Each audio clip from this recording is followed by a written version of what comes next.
I think I just got a signal we're live. Hey guys, welcome back. It's the Dr. Cloud Show. And you might know this, you might not know this, but this is the time that you and I get to talk by you're calling me. That means you got to pick up the phone and dial the number 844-940-2774. 844-940-2774. 844-940-2774 to get on the air and talk about life. We're going to be talking about got an interesting opening today that I'm really looking forward to. Well, I'll get to it in a minute, but I'm just going to read you a list of questions about your anxiety. But before we get to that, and I'll tell you about it, got an announcement to make. We've got an upcoming live webinar coming up March 4th, Restoring Your Brokenness. And we're going to go through all the ways in which we can, well, not all of them, there's too many in the universe that we can get broken, but they do tend to cluster, stuff that happened to you in your family of origin, trauma, losses, wounds, the ways that you were treated, bullied, parented, all that kind of stuff. Bad stuff happens to people sometimes when they're growing up, and its results can last a long time until they're fixed. And sometimes that even happens in adulthood. You might have had a really horrible relationship or trauma in adulthood that broke something inside. And it's time to look at how to heal that. And that's when the bad stuff happens to us. And also, there is the possibility and the probability that not only has bad stuff happen to you, but there's good stuff that didn't happen to you that you need in order to make life work. We find ourselves with clinical issues, depression, anxiety, and fears. We find ourselves with relational patterns that aren't good and inability to reach goals and dreams. So, we're going to be talking about what has to happen for the broken stuff to get healed and to get fixed and to get strengthened. Restoring Your Brokenness, live webinar, March 4th, 6 p.m. Central Time, 4 p.m. Pacific, 7 p.m. Eastern. And here's the good news. If you can't watch it then while we're live, if you're registered for it, you can watch it afterwards at your leisure. Here's how to get registered. Go to this website, boundaries.me/restore. Boundaries.me/restore. While you're there, look at becoming a boundaries.me member where you have access to over 100 courses on all sorts of topics in the areas we talk about here. Very specific steps and activities and actions and strategies and plans that you can take, little blueprints for on the go. Got to have a difficult conversation.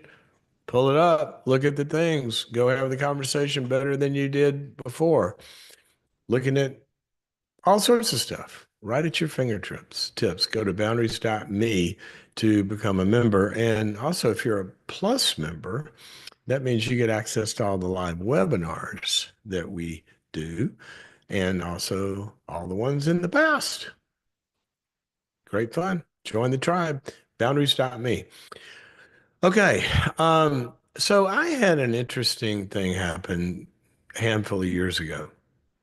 And that was a really high performing CEO client that I have.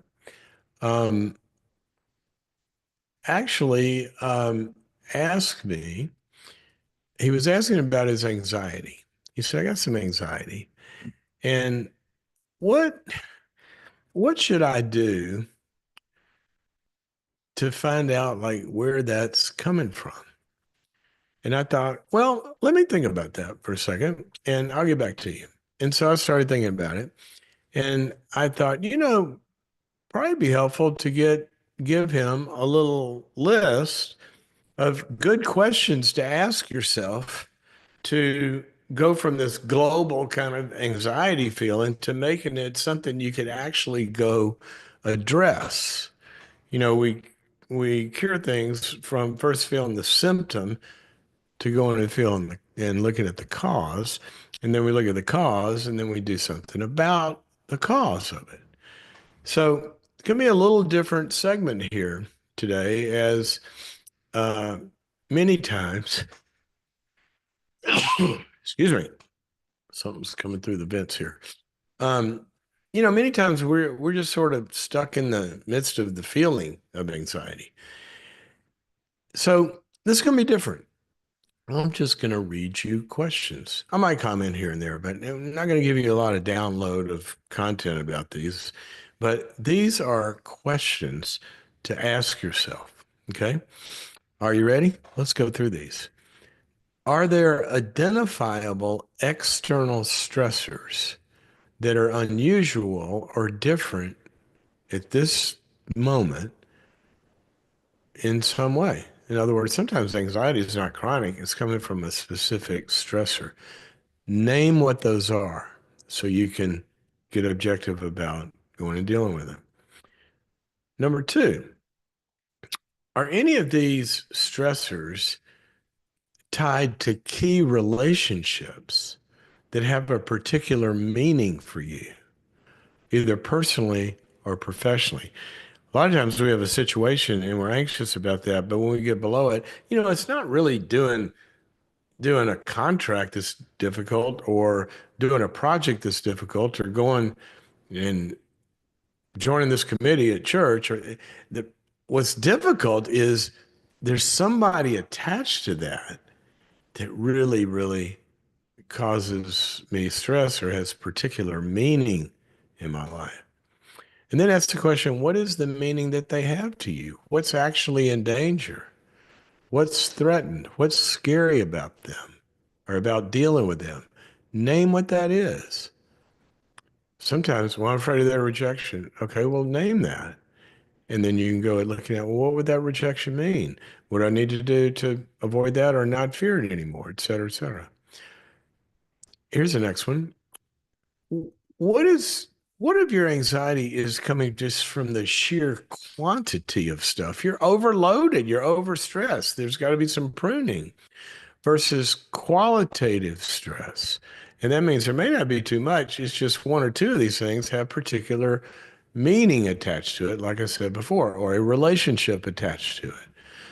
The next one, is there a particular person or persons that really is the source of your stress? Who is who is that? You got to name it. Is the stress coming from external reasons mainly, or internal reasons?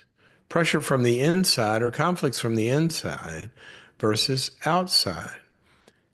I mean, this could be as simple as, I was talking to somebody the other day, they were so stressed about this project at home. I mean, this could even go to, you know, the kitchen's a mess, right? And they're so stressed about that. Well, there's nothing de facto stressful about that project sitting there. What's stressful is your internal pressure that's saying, I've got to get this done before I go to bed, or I've got to do this by this, or I've got to. That's not true. But the internal stress of the have tos and the shoulds and the ought tos, and I'm bad if I don't, or somebody's going to be upset, blah, blah, blah, blah. Many, many, many, many external things are not stressful in and of themselves until we interpret them in a certain way. I was talking to somebody about it. Oh my God, you got to get through their inbox. They have all these, unopened emails. I said, well, let me check mine. And I had, I don't know, whatever the answer was that day, is hundreds and hundreds. There's no way I'm going to be able to check all those. Sorry, but depends on how you interpret that, what it means to you. What is a key fantasy that would make it all go away? If this were true, all of that would go away. Maybe it's job. Is it you need to a particular hire? Is it that other person, not to hire, but somebody else would go away? Is it that you had a different job? What is it? We can tell a lot from our rescue fantasies that actually have an answer in them to what to do about the reality. What do you see on your schedule that makes your stress go up or makes you want to vomit or is totally de-energizing? I can look at my schedule and I look at some things and I go, oh, yeah. And I look at other things and I go, oh, talking to the person, or I got to do. That's worth looking at. Sometimes those are have tos and necessary, and sometimes they're not. And sometimes there's ways in which we can, do something about them. Ready for this one? What do you feel responsible for that's outside of your control? When you feel responsible for something that's outside of your control, that is a formula, a definition of stress. 100%. If I'm looking out the window here, and if I felt responsible for whether or not it's going to rain in the next 2 hours, I would really be on pins and needles. I can't do anything about that. If I felt responsible for somebody else's feelings, or if I said no to them and now, they're going to get all upset about it, I can't control that. So look at what do you feel responsible for? Taking responsibility for somebody else's reactions or feelings or outcomes in a project, and you have no control over that. Who do you feel affected by similarly? And they're totally outside of your control. Better look at that. Can't control another person. Here's the next one. Who's filling your tank? You know, as our relationship tank gets filled, anxiety goes down. Relationship, good connection, safety in a relationship is inversely correlated with stress and with anxiety. The more supported we feel, the less stress we feel. So, who's filling your tank? Who, after being with that person, do you feel full, happier, refreshed, energized, relaxed? Name them and when and what it is you do with them, and then ask yourself the question, am I getting enough of that? Who's the opposite? Who, after being with you, feel particularly stressed, de-energized, bummed out, bad about yourself, et cetera, et cetera, et cetera? Name them. Then you come up with some steps, do something about that. If Jesus said that his burden is light, his load is light, his burden is easy, then what of all this stress that you're feeling is not coming from him? Think about that. It's either coming from inside our own heads or coming from some other people. List those sources. Where are you trying to operate outside of your strengths? And is that an actual requirement? When we operate inside of our strengths, it's generally not very stressful. But if we're doing a lot of having to operate, sometimes seasonally that's required. But if we've kind of constructed a life is I'm having to do a bunch of stuff and I just suck at it and I'm not good, it's just gonna cause me a lot of brain damage. Where's my next one? Who do you, who do you have around you that you secretly wish would just go away? Name them. Sometimes you can go away from them. You do have control over who you go hang out with a lot of times.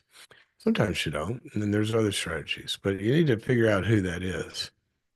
Um, what is lying, quote, out there that feels threatening? How? Is it outside of your control? That's when we surrender it. How? Is it outside of your control? Name it. If it's inside of your control, then we can take some steps to do it. We all have stuff like this. It's just hanging out there. Like I've got, I'll give you an example. I've got some, all sorts of uh, stuff in projects that I've been putting off for a little bit. And I'll wake up and think, oh, it's out there. It's hanging out there. I'm going, Henry, it doesn't have to hang out there. You do have control of going and finishing those, and then you wouldn't have to think about them anymore. A lot of times we just have storm clouds hanging out there, and they are inside of our control. Um, are you getting the rest and relaxation that you truly need? I don't know this, can't remember the source of this, but I think this is true. If it's not, the idea is true. But I do know this is true, that when they research the highest performers in life, they all have one thing in common. They sleep more than anyone else. Now, there's exceptions, but even the exception, well, I don't need, I do well. I'm a high performer and I only get 5 hours a night. Great. Let's put you in a sleep lab. And what they do is then they're getting all the sleep they need. Their performance even goes up. So even if you are able to perform well on 5 hours, you have no idea what you could do if your brain were rested. And that's an important thing to do. We know so much more about sleep now and how important it is to health and anxiety and cortisol levels and all of that kind of stuff. Here's a good one. Where do you feel like you are falling short of your expectations or the expectations of others? How are you falling short? That's a really good question because sometimes that's a good thing. Those expectations are not bad. And there's a gap we feel, I know I ought to do better here. I need to do better, and I'm not doing it, but we're not facing that. And that, reality will talk to us unless we're in complete denial. So sometimes those expectations are good to go start to figure out a way to meet, even the expectations of others. But a lot of times they're not. They're goofy expectations that you have that you put on yourself that should not be there. Name those. You may be comparing yourself to somebody else. It doesn't even apply. Whatever. Or other people expect things from you that tough. I mean, you didn't agree to those expectations. You don't have to take on expectations that are other people's. We had a call on the show yesterday. A woman had a sister-in-law who was really, really mad at her and expecting that her, the woman on who called in, her husband, sister of the woman who was, her sister-in-law, the woman, brother-in-law, who's the woman who was angry, had expectations that he was going to be spending as much time still with the family and family of his origin as he was with his wife. And she was, struggling with those expectations. I said, yeah, turn to your sister-in-law and say, yeah, that's sad. He won't be spending as much time with you guys as he used to because he's married now. You don't have to take on other people's expectations. How are you isolated and cut off from the activities? Talked about the people before, but how about activities that fuel you? How much of the time? I learned this. I took I've always been a competitive golfer, played a lot of golf regularly, a lot of tournaments up until when we had kids. And I realized I can't play at the level that I want to play at and be a good dad. And so when the girls were born, I quit. And there were a few other reasons for that, but I just realized I can't play at the level I want to and be a dad at the level I want to. And so I quit. Well, what I didn't realize, even though that was the right and a good decision, and I did that for 17 years, 16 years. Um, but I didn't realize that it left a vacuum that I used to have a regular Wednesday afternoon game. I showed up at 12. I blocked my schedule out and I had a Saturday game that I played in. Well, when those went away, guess what happened? Like water rolling into a ditch, work just filled up Wednesday afternoon and work every, and just because I wasn't playing golf anymore, it turned out I kind of wasn't doing anything activity wise apart from parenting and work and all the stuff you got to do. that really fuels me. You might be cut off from activities that fuel you. Here's one. Who do you feel controlled by? Who? Name it. That's a problem. Related to that, who do you resent? Why? How have they gotten you cornered into having to put up with something that you're not saying no to? What hurts?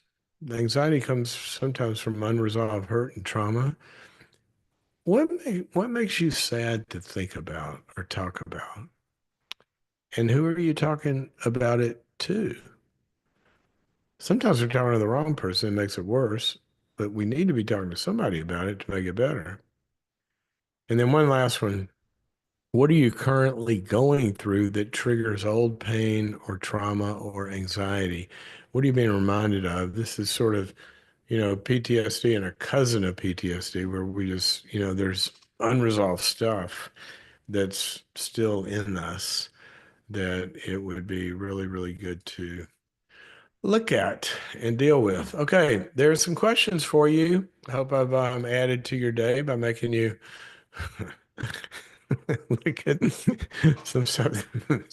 Hopefully, it's not making you anxious, right? It's letting you, helping you be aware where the anxiety is coming from. I'll try to help you be less anxious if you call me 844-940-2774, 844-940-2774. We are going to go to some calls here as soon as they come up on my trusty screen. But I want to take a write-in question while we're waiting for those to emerge. Here is this is a really good one because I'm gonna take it. I'm gonna give you the context of the question, but it also, I think, um, fits even if you have not moved like this person has. This can fit all of us. It's talking about rebooting your life. I've been in a very bad relationship for several years. Didn't say what kind. Could be work, dating, whatever. Married, who knows? It took a toll on just about every area of my life. Yeah, bad relationships can do that. I just left him for good. I left him for good. I'm done, she says. And I'm in a new town, a new job, and it feels like a new life. Wow, that's quite a, cleaning the slate there. So here's my question. How do I reboot? I am a blank slate. Help me reinvent myself emotionally, mentally, spiritually, and relationally. Help me grow up again the right way this time. Good night. I wish everybody would ask that question because you don't have to move to a new town and dump everything in your life in order to get a reboot. We can get reboot, replanted, rewatered, and regrown right where we are. But in your instance, I'm going to ask it like you said it. Okay, here's something really, really cool. You said that you got a blank slate. You have an easel that you get to paint the picture of your life. How about that? All right, let me give you some particular colors of paint that you want to paint on there. Number one, number one, number one, number one, number one is paint starting with little circles and getting bigger and bigger and wider and wider. Your community, okay? Before you go buying something, what do? You have in mind what you want to buy, what's most important with your budget. We spend our first dollars on the things that are important. We don't do impulse buying. All right. So I want you to list relationally in order to thrive. What kinds of relationships do you need? Maybe in the friend category, maybe in the mentor category, maybe in the support category, maybe in the guidance category, maybe in the fun category. Get your budget line items down. Then you can go start to build that community. And I want you to have qualifications for these certain kinds of people. Okay. Now, you may find these as you're going about your business, right? But sometimes when we're starting anew, it's really good to go to where they already hang out. If you want to, see a polar bear, you're not going to do that in Florida. You got to go to the pole. So you might have to go to maybe a structured group, a structured support group, maybe what are you? Yeah, it didn't say where you are. But maybe there's a women's group you want to go to, whatever it is.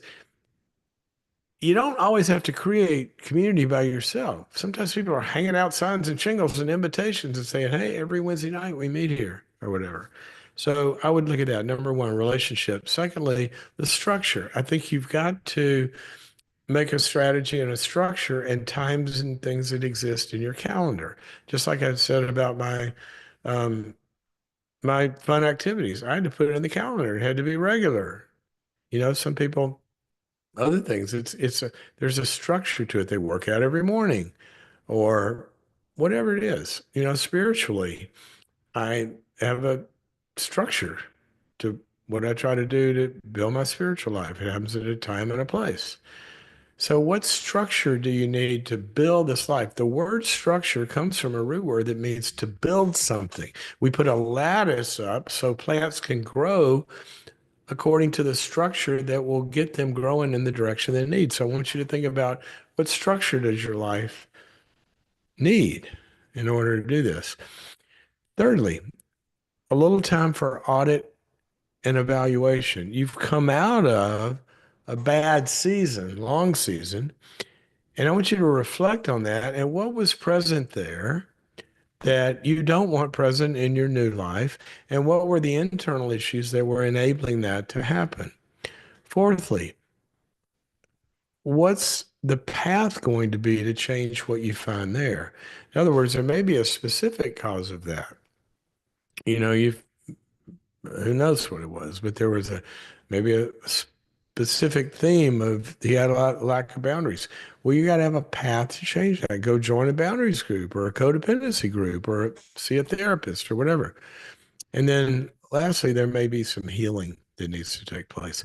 So I think, whenever we want to reboot, um, pretty good to look at our connectedness, look at the structures in our life and how we're framing it, looking at how we're processing negative stuff, and then looking at how we're building the skills and abilities to reach your goals.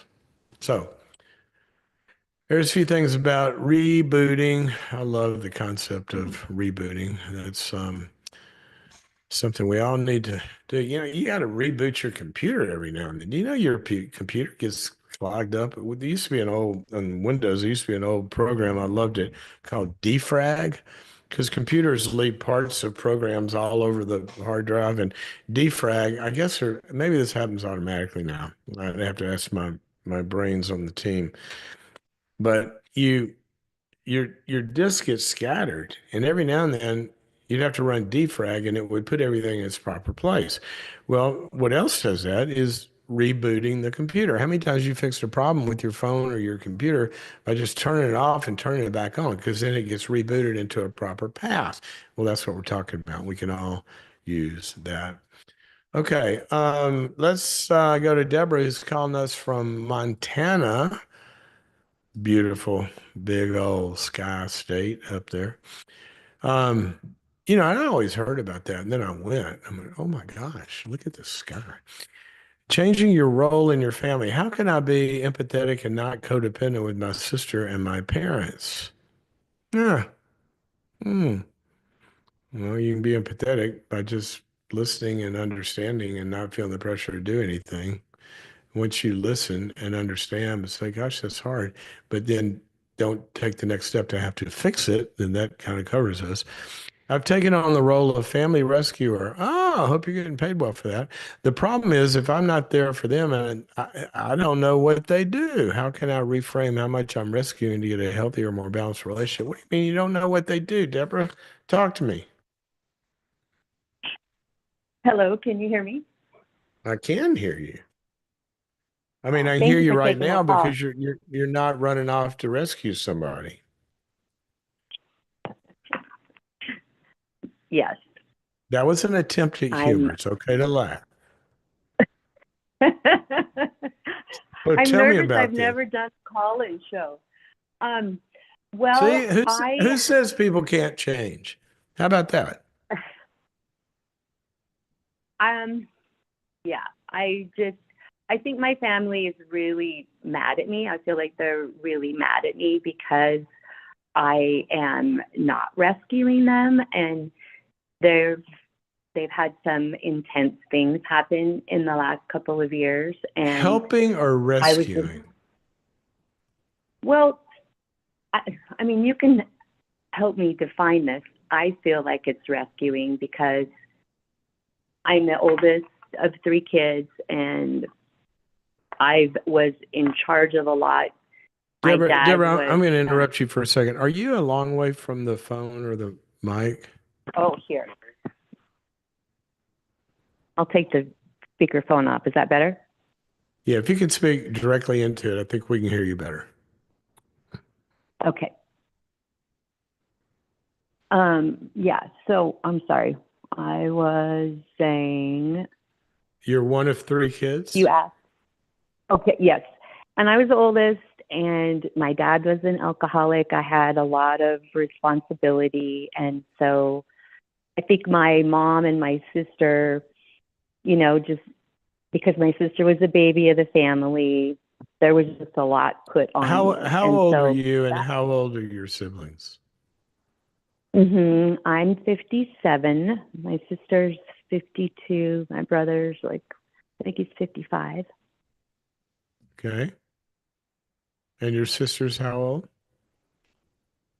52, I think. Okay, so you're 57, 55, and 52. No longer children. Okay, so keep going. Right. So 3 years ago, her son took his life. And Your I, sister's son? yes, he was in his 20s. No, that's He terrible. took his life. I went out, tried to help her. Was there, I don't know, a couple of weeks and did what I could. Went back home, and Wait, now this she back home, just, is that another city or state, or you drove back it's a across different state. town? Yes. Yes. Different state. Okay. Yeah. And just the phone calls would just come, and I need you to do this. I need you to do that. And she had What to is this and run in that? with my, What is this and that? well, I'm having a hard time. The thing that kind of blew everything up was she had a disagreement with my brother and called me, and there's triangulation that just everybody's just done in my family for years. And I told her I couldn't get in the middle of that. I needed her to call my brother. And I was going through some intense stuff personally, financially, and Right, I but didn't you have, said she needed you to do this or that. What is the this or that? I need to fix it. I need you to fix this relationship with my brother. I'm like, well, call him. I don't know what's going on. Good, right answer. Okay, so you're out of that And one. well, I I didn't feel like I was out because I got screamed at and bullied. I feel very Well, wait a minute. bullied. Hold on. She's screaming at you when you're on the phone and saying, I can't really figure, I think you got to go talk to him yourself. And then she starts screaming at you. Yeah, and then I hung up. Okay, so you're out of that. Well, but she doesn't stop. She would just keep Okay, now calling, and I'm she would just going to wait. give you, I'm going to just try to, you know, let's just start with common sense. Okay. You, you told her, so like, you got to go talk to him. And if y'all can't resolve this, I can't resolve it, but I think the two of you ought to go talk to somebody together. Okay. Now she starts screaming at you. Now you be her, I'm going to be you. And what does she do? I just need you to listen to me. I've gone through so much. Oh, wait a minute. I'm I'm sorry. really, Whoa, sister. I thought you wanted me to call him or fix it or something. You just need me to listen? Is that all you want? No, I need you to call him. I need Okay, like stop. this is not I, I, working. I understand it's not working, and I feel for you. I mean, it's terrible. What you described, that's no fun. But I can't, this is your relationship with him. I can't do anything about that. So I can listen to you here for a little bit. I got to go in about 10 minutes, but I can't fix that. Well, that's what sisters do. You're my Well, only sister, well, that's not, and hold you on, can't do hold it. on. I am your sister, and that's not what this sister does. In That's fact, I so can't good. do that for anybody. But no, if that's going to be one part of the sister role that I won't be fulfilling. I can do other things, but I can't do that. What else you want me to do? Oh, she'd hang up by then. Okay, well then we're done. If only it was like that. What do you mean if only it was like that? Tell me what's in between that and what it's not like. What stands in Well, between? If somebody's yelling at I get me and snarky. if somebody's yelling Right. at me and they won't listen, I I say sorry, I'm not going to talk to you while you're yelling at me. Yeah, she I just I keep going. I doesn't just what? give up. I just what? I wrote her a letter, asked her, I told her I was going to therapy, and I said, I've talked to my therapist. She'd be happy to meet with us if we want to do like a three-way call or something. But I feel like emotions are really high, and it would be great to have a third Great, party. And perfect, oh no, she won't do that. great. Then what? Then you're done.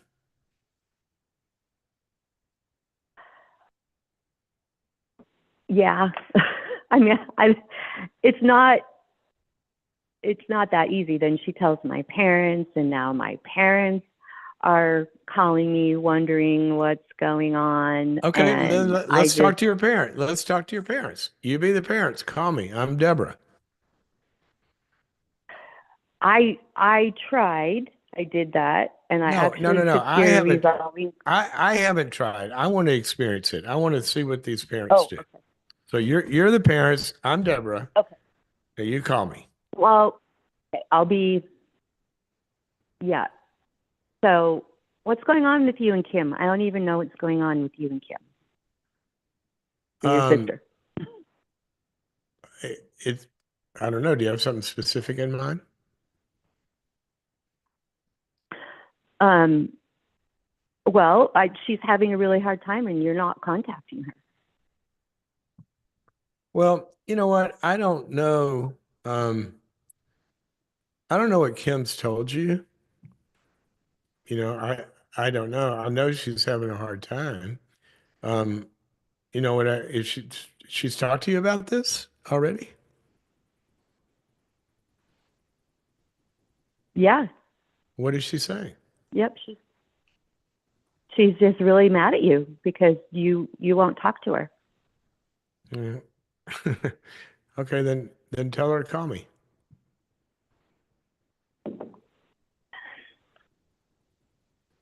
Yeah, that's good. I mean, Mom, Dad, what are you upset about?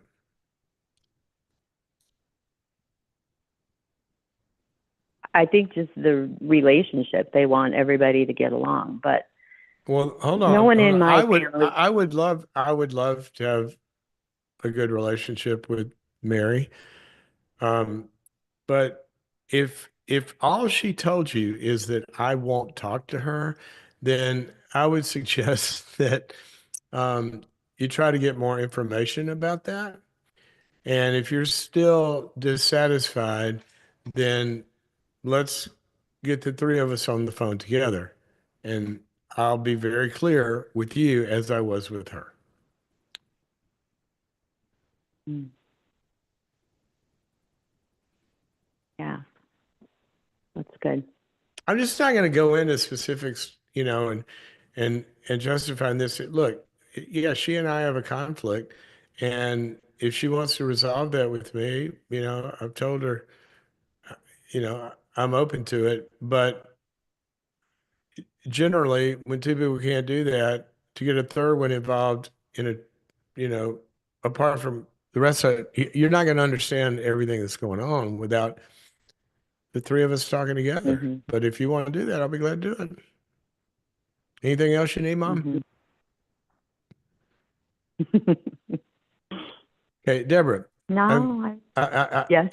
I got to go to some other calls, but here's the thing. One of the things that I've heard from you is each time that I say to sister, well, sorry, I can't do that.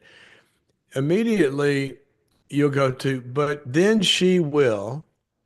And the expectation or fantasy or reality prediction that you have, which she probably will, of what she's going to do in retaliation, that makes you kind of paralyzed. And Mm. at some point, it's important to let other people be responsible for their own reactions when we say no to something.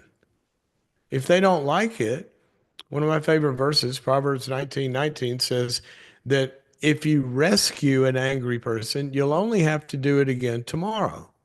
If she's going to get angry at you because you say no to something, then that's a disappointment. We all have to learn to hear no sometimes. And if you keep fearing that and rescuing her each time, you're going to be caught in this thing forever till the sun, till the cows come Mm. home or something like that. So I think you got to look at Yeah, your that's own good. internal states of discomfort when somebody's upset with you. If you're trying to do everything you can and that's not good enough for them, then empathize. Say, gosh, I'm sorry it's not enough for you, but that's all I can do. And then set the limit and empathize. It would be good. I like your idea of, the three of you talking to a counselor together. That'd be great if she would do it. Mhm. And if she won't, invitation stands. Okay, Deborah, I hope that's helpful to That's you. good. Thank you so much. I got to go Yes. talk to some other folks. There's so many times that people get dragged down a wrong path in life just because somebody else doesn't like what you needed to do. And, she used the term rescue earlier, and that is an appropriate term if we're talking about rescuing somebody from having to deal with reality in terms, I'm not talking about not helping people. Certainly she wants to help her sister. She'd be glad to help her. She'll go talk to the three of them together. She'll go to a therapist. What I'm not going to do is the things I said, not going to do. And when you get in the position of feeling like you have to rescue people who don't like something that you did for a very, very good reason, then I think it's important to empathize and try to understand. But sometimes your stance is what it is, and they got to go deal with the fact that they don't like it. I'll give you a great example. One of my favorite passages. Remember when the rich young ruler came to Jesus and he goes, "What must I do to inherit eternal life?" And Jesus took him through all these questions about the laws and the commandments. The guy said, "Oh, yeah, I've done everything great." Well, Jesus got to the heart of the matter and he said, because he knew something, there was something standing in between the man and him, and it was his wealth. And he said, "Well, then sell everything you have, come and follow me." And then what the Bible says is the rich young ruler became very sad and turned and walked away because he loved his wealth, apparently, more than he wanted to follow Jesus. Now, Jesus didn't run and go, "Oh, I'm sorry. I'm sorry if that's hard for you. Oh, I'm sorry if that's too much." Well, you don't really have to do that and start to rescue them from those feelings. When you rescue people from their responses to your saying no, then you're going to be controlled by a lot of people. Okay. Marie calling us from California. Um, she says that her husband and I are having the hardest time finding a couples counselor that works. I have childhood trauma that causes me to feel insecurely attached. My husband doesn't handle that well, and it escalates the problem and causes a vicious cycle. I need help finding a therapist that can connect with our issues. What should I look for? Um, it's a really good question because a lot of times, depending on where you live, um, therapists, there's gazillions of them, and it's hard to find the needle in the haystack, right? And sometimes it's hard to even find a needle. You live in a small town. Um, I have a, I have a pretty tried and true, proven method that I use in this circumstance. Sometimes I'll get calls from friends that they got a relative somewhere and they need a referral. I think the best referrals come from people with experience with that person. Now, let me tell you what I mean by that. It could be somebody's had a really good experience with a marriage counselor that helped them. So that may be your first circle is, in your church or community or whatever, somebody went to see Dr. So-and-so and they're really helpful. The second, though, is what I mean by experience is there are people who have a need in their own profession to have experienced making good referrals. For example, a pastor has to refer a lot of people, and somebody that ends up referring a lot of people has a lot of experiences of what happened when they sent them to Dr. So and so, and what happened when they sent them to somebody else. And they tend to have, over the years, kind of curated a pretty good list. So that's what I would do. Another one, a lot of times, family doctors have a pretty good referral list. OB-GYNs have a pretty good referral list. Divorce attorneys, I'm not suggesting you get a divorce, but divorce attorneys or family law attorneys have a pretty good list because they get into these issues as well. So, Marie, having said all that, talk to me. Hi, Dr. Cloud. Thank you Hey for there. taking my call. Can I ask where in California? I'm in the San Diego area. San Diego area. Okay. I was trying to think, do I know anybody? Because I was in LA for so long. I know a Hmm. lot of people. I know a lot of people in Orange County. But anyway, okay. So, um, tell me, I'm willing talk. to drive for a good one. Maybe they do telehealth. Well, maybe. So, uh, yeah, tell me what's going on. So I have some trauma issues from childhood, an alcoholic father, a teen mother who left me alone a lot of neglect, which resulted in me having to fight and scream to get my needs met and heard. I was neglected. Child services were called, all Oh that gosh. story. Um, I've been married for 12 years, Mm. and my husband has a detached or avoidant attachment style, and I have an insecure attachment style, and the dynamics there. Um, when I bring something to the table, such as my hurts or an issue that I have with my husband, I usually bring it with blame or yelling and screaming. I have not And learned healthy methods yet. you're aware of this? I'm aware and seeking help, yes. Okay. How are you doing on not doing that? Right now we are separated, so I'm looking for a counselor to help with that. Right now we've just called a ceasefire. Ceasefire. Okay. I'm sorry. I'm just, I'm just slapping at the words.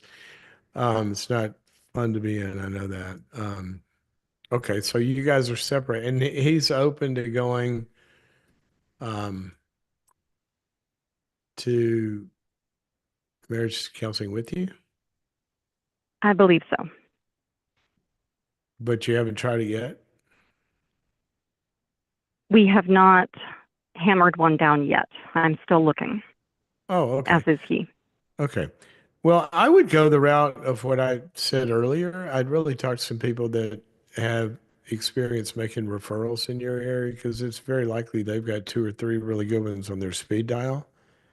That's where I would start. Another thing that what you describe, there's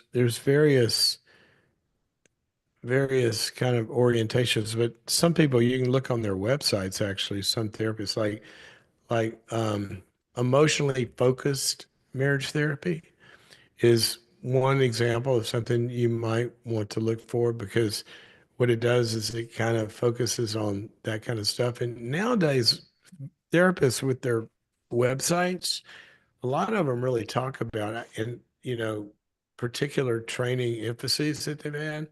And I would look for somebody that's kind of got that or at least talks about trauma informed or attachment based. So they kind of know what you're talking about here. If you've got insecure attachment and he's got avoidant, then, he's going to avoid when you come at him with all of your stuff, right? And and Yeah. what good counseling would do is first of all would help both of you kind of, learn your own patterns in this and then start to go at each other differently. But then when one of you got triggered, it would help the other person to learn to become a healer of that in the way that they respond to you instead of continuing to throw gas on it. And so that's I would look for somebody that's got at least those two emphases. This is not a lot of times you hear, well, work on communication. Well, there aren't any very good ways to communicate I hate you, right? You got to sometimes get below the communication skills to the actual dynamics going on. So that's what I would look for. Are you in a church? Yes. We are not going to the same one right now, but yes, Okay, so both of you are in the faith. yes. Okay, well that hopefully would help. Um, yeah, I'd go to some of the bigger ones around you because they tend to a lot of times have, sub departments and all this that have good referrals. That's what I would try. Okay, so you suggested Art emotionally focused therapy, and the other one was attachment based marriage attachment. therapy Okay, because those are the attachment two based. things, or trauma informed, couples therapy.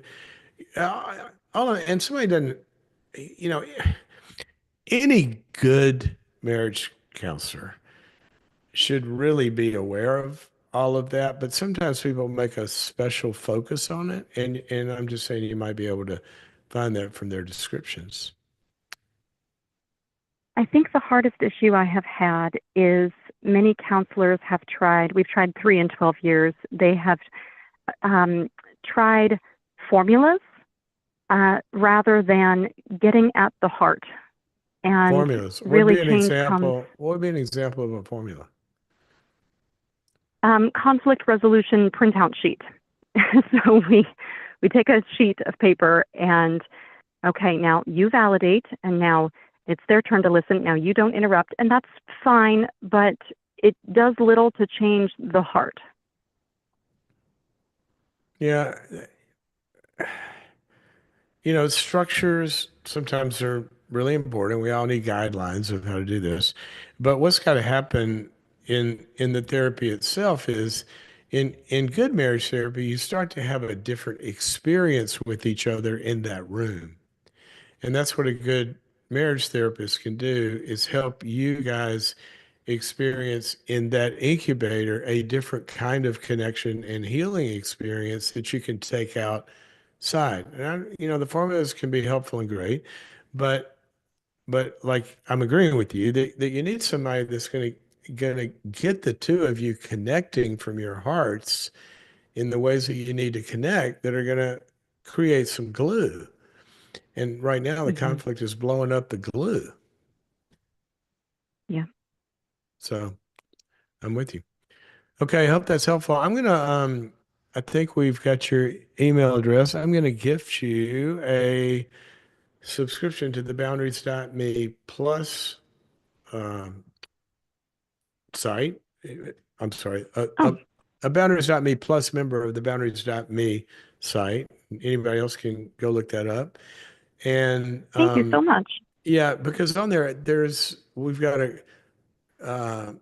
if you go to the premium workshops, there's one called, I think it's the marriage equation, maybe. And then there's a lot of stuff there on conflict and attachment and trauma, and you just might find it very helpful. So I I- appreciate that greatly. Thank you. you're welcome. I give to you. And um, you could send your login stuff to your husband, and you guys could both, maybe talk about that. All righty. Thank you. You're welcome. Well, here we are again at the end of our time.